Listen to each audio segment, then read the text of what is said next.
I started a business about 1 year ago. I wanted to focus on just the indigenous food of the region that I'm in. So I started a business to focus on the Dakota and the Ojibwe stylings of foods in the region that I was living in Minnesota. I kind of got to a point as a chef. I'd been a chef for quite a long time. I grew up on Pine Ridge Reservation. I'm a member of the Oglala Lakota Sioux tribe. And I'd worked quite a few restaurants throughout my lifetime. I started working in restaurants 13 years old. We grew up pretty poor, and I just had to get a job right away. And I just continued working restaurants all throughout high school, college, post-college. And I moved to Minnesota right after college, and I worked my up so quick there. I was only in the city for a couple years when I became an executive chef at some of the nice restaurants within the city. So I studied many different kinds of cuisines, of course all of the European cuisines, Spanish, Italian. I taught myself a lot of French, Japanese, and just whatever I was kind of interested, I really just kind of jump into and really focus on. And I got to a point in my career where I realized there was no influence out there on Native American foods, of the indigenous foods of the United States. And it just took me a while. I wanted to think about it and really try to understand what that reason was. So I really kind of had this vision in my head of, a restaurant and a book, focusing on just the foods of my ancestry, the Lakota. I knew that our people, we had a real deep connection with the earth and the plants. I knew that the people really knew what medicine and food was together and how to find it out there in the wild. People had been living in these regions for so long. I really wanted to kind of focus on trying to figure out what all those pieces were. So I really just that's where my path kind of started. I just really started thinking about indigenous foods of the Americas, of North America, and in particular my region of the upper United States region. It took me lots of research, talking to lots of people. It took me many years. I didn't want to just come out and say I was a Native American chef. I really wanted to have a backbone of it. Unfortunately for a lot of the Native American people in the United States, it's been kind of a rough go for a lot of us. We lost a lot of people, we lost a lot of family, we lost a lot of land. I think we're sitting on maybe 3% of the land in total of what the United States is now. Canada, all the land is owned by the Crown, so they're just there, basically. And Mexico is really nice because Mexico, 1 in 10 people speak an indigenous language in Mexico. But even in Mexico, they're losing the battle with processed foods and disease and all the problems that come throughout those pieces. So I kind of wanted to really bring it back down because I saw like this vision of indigenous Americas all around, and there should be like a really strong food system there. People should really understand what those food systems were. So for me, I had to really kind of break it down into what the foundations and pillars that make up indigenous foods for the regions I was studying. So really the biggest piece is understanding your own histories, like really understanding who you are and where you came from, and also understanding the people around you and where they came from. History is such an important part of all of this. Understanding the regional histories and the differences in the foods and the cultures and the traditions and the spiritualities and the beliefs, it makes up a whole. You can't just say, what is a typical Native American dish in America? That would be like saying, what's a typical dish in India, or a typical dish in Europe, or a typical dish in China. We have too many regions and diversity across the board throughout the United States. If we had Native American restaurants throughout the United States, it would really showcase the regional diversity of all of the foods and traditions that we have all around us. So I think really understanding your regional history is of understanding how people came to be where they are today and why they are where they are today. Understanding agricultural practices. I grew up on the plains in South Dakota, and there had been agriculture practices happening there for the past 2,000 years. When the Europeans came through, they ignored kind of what the indigenous people were doing with their farming and tried to plant their own crops and utilize those pieces, and really kind of messed up the soil quite badly.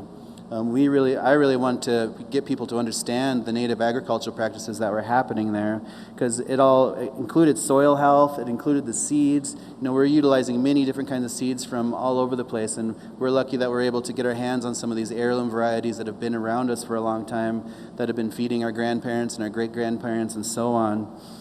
Planting techniques, growing techniques, harvesting techniques, and permaculture techniques, just keeping the land healthy in general, which she touched upon. It's really important to, if you're out there foraging, not to clear crop a whole piece. Like, make sure you leave some for the animals and leave some for the ground, and understand how you're returning to the earth with what you're doing. Understanding the seasons of where you are and how they work, understanding when certain things come into season, when certain things are going away, understanding when you're able to do that. That's a really important part of really connecting with nature. Wild foods in general, for me, that was one of the biggest pieces. The ethnobotany side of understanding plants as a chef was what I really wanted to know. Animals were easy. It was easy for me to figure out which animals were indigenous and what to do with them and how to really utilize all of them. But for the wild foods, I really wanted to understand plant identification, how to harvest them, and how to utilize them. That's a really important foundation and pillar of indigenous food systems. Ancestral cooking techniques, understanding of how not to, how do I cook with just fire? How do I cook with the sun?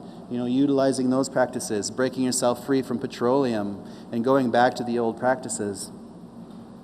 Understanding game processing and knowledge, which includes fishing and hunting and butchery, and utilizing all the parts of the animal, and not just saving the prime pieces and throwing away the rest, but really knowing how to go backwards and use all the pieces of the animals that you're using.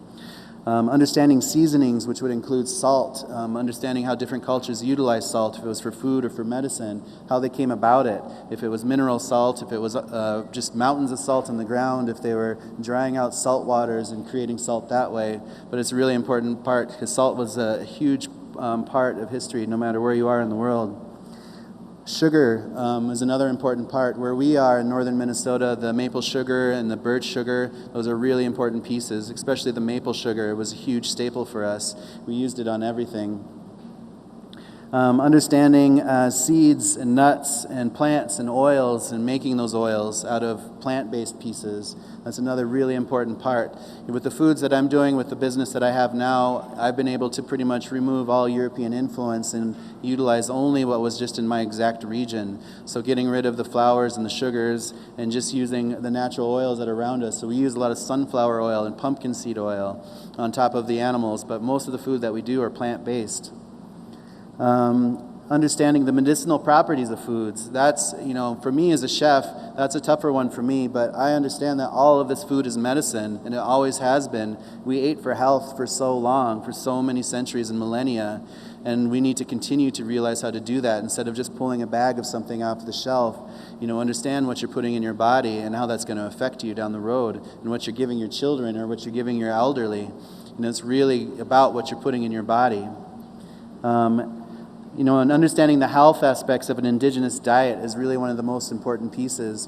And we do a lot of talks, we do a lot of traveling, and then the best part about this indigenous diet that we've been practicing and sharing is basically that dropping the glycemic scale so low. It's really clean burning energy foods for all of us. Having removed all the dairy and flour and sugar from our diet, which we never utilized before, we're able to create this diet that had been there for so long, where we didn't see things like tooth decay, we didn't see things like diabetes type 2, we didn't have heart disease, we had all sorts of inflammation pieces. Our food was healthy and we were healthy. We were outside all the time. We were gathering our foods. We were living in the seasons. We were living with nature completely. So it's really important for people to look at both Americas, North and South, and the indigenous practices and foods that are there, because food is the center of everything. Food is our cultural identity. It's who we are. And me as a chef, that's my role, to help really bring these foods back, to show people how they can do that again. So my role is really like getting people to understand how important these foods are. It gives us a sense of pride, a stronger sense of identity, a stronger sense of spirituality. It's preserving our cultures. We're reconnecting with the earth by going through these pieces. It's stimulating our local economies where we need it the most. A lot of our native reservations in both all over North and South America, we've had a hard time economically, and I'm sure it's like that across the whole world. But being able to bring native and indigenous foods into the forefront, we're spurring economic development. We're creating indigenous businesses. We're creating huge economic portal doors for indigenous food purveyors and growers. We're really just helping that all along. And the biggest piece, like I said, is the health aspect. It's bringing health back to our communities, because we really, really need it the most. I think I've had three of my family members just this last year pass away with diabetes, and it's such a horrible way to go. And these things can be prevented through health and through knowledge and through diet. So that's what I really want to do. I want to make a difference. I want to continue to learn. I want to continue to teach. I want to share what I've learned. I want to practice what I've learned, and I want to grow with it, and I want to help everybody else around me grow. I want to continue to show people that they can cook with just their regional foods. They don't need binders. If you weren't using eggs and dairy and cornstarch and things like this, or spice mixes, packs, and canned foods, like we can live healthily with just the foods that we have around us. I want to continue to help create indigenous business models for other people to utilize in their own regions. And then I also want to just influence other Native chefs coming up in this world. I think I can really help this along. We've been getting a lot of press. I've been at the James Beard restaurants. I've cooked for lots of dignitaries, and I think that the Native American cuisine is an up-and-coming one for the Americas, and I think it could be like that for the entire world, to really understand the small regional areas and the histories and the knowledge that those people bring. So I'm really happy to be here, and thank you guys very much.